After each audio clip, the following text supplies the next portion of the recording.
그 백수자를 떴다고 그렇게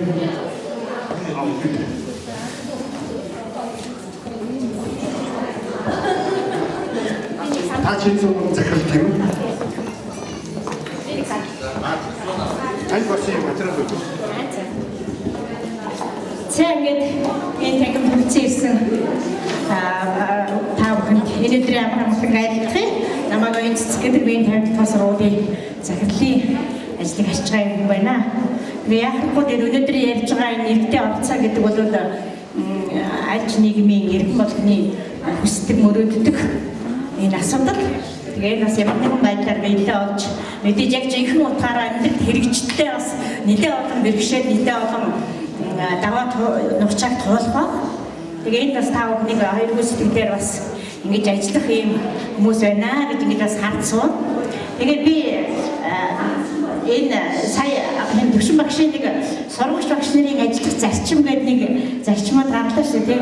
Тэрэн дээр би нэг юм нэмж оруулмаар юм санал хэлсэн. Тэрэн дээр сургагч багш нарын хийж байгаа мэдээлэл үнэн байх ёстой гэдэг нь орнол хийж чадсан. Тэ бид нарыг хүмүүс тэр одоо сургагч багш нарын хэлж байгаа үгийг энэ хэлж байгаа үг ярьж байгаа яриа бол яг бодит үнэн байх ёстой.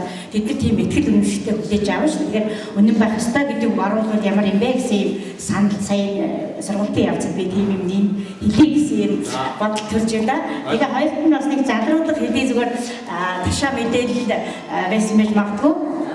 Сая ярианы явцад чиглэлтэй дүүргийн ерөнхий улсын сургуулийн нийт сургуулиудын сургалтын дунд чинь одоо ингээ улсын түвшнээс доогуур байсан гэсэн мэдээллийг би бас залруулж өгье. Магадгүй сурагч багш маань яг тэр мэдээллийг одоо өөрийнхөө хүмүүст ингээ хэлсэн шүү дээ. Тэгэхээр Чингэлтэй дүүргийн 8 сарын 30-нд Чингэлтэй дүүрэг багш нарын баг хурлыг хийсэн. Тэр мэдээлэлээр манай боловсролын хэлцээний даргын мэдээлэлээр Чингэлтэй дүүрэг 12 оны ерөнхий шалгалтын дунджаараа улсад 3 дугаар байранд, Улаанбаатар хотод 2 дугаар байранд ингээд үзүүлэлтээр явж байгаа гэдэг мэдээлэл хийсэн юм аа. Нэгд бас боловсролын төлөөлөлд сууж байгаа бид нар нөгөө олон мянган багш нарынхаа одоо өмнө тэднийг хариуцах зогсож байгаа хүмүүс одоо энэ мэдээлэлээр айгүй Чингэлтэй дүүрэг хамгийн сүүл юм байна гэдэг ингээд нөгөө дүүргийн маань сургуулиудад орох хөвгт байхгүй болчиход одоо бас хэцүү байдсан тийм ээ.